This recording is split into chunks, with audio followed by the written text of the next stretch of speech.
करण्यात आली आहे, काय सांगाल? शिखर बँकेचं महाराष्ट्राच्या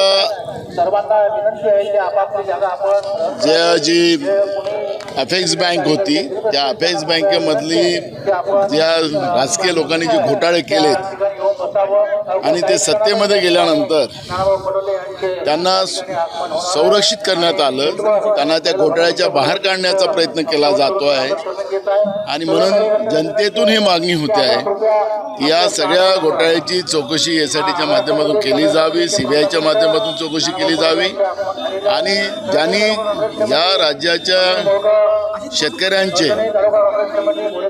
जनतेचे पैसे लुटलेत अशा मानसिकतेच्या लोकांना आज भाजप सत्तेमध्ये घेऊन आपल्या खुर्च्या वाचवण्यासाठी यांना जे सुरक्षित करतात आहेत आणि म्हणून हा जनतेचा उद्रेक आहे आणि त्यासाठी ही मागणी आहे.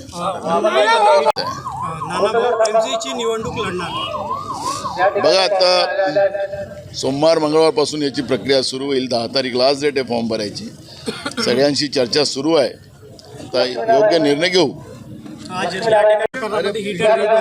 त्याच्यात शिंदे गटाच्या कसं आहे, सत्तेमधल्या लोकांमध्ये आलेला आहे तो आपण पाहतोय.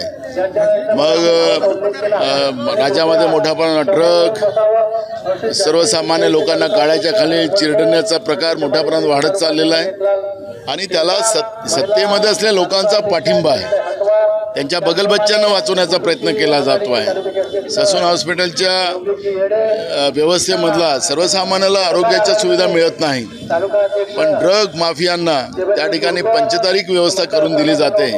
ही परिस्थिती आपण पाहिलेली आहे आणि म्हणून या सत्तेमध्ये असलेल्या आणि त्यांचे बगलबच्चे त्यांना सर्वसामान्यांना चिरडण्याचा अधिकार या सरकारने दिलेला आहे. सामान्य लोकांना जगण्याचा अधिकार नाही आणि म्हणून हे सगळे प्रकार महाराष्ट्रामध्ये होतात. आपण पाहिलं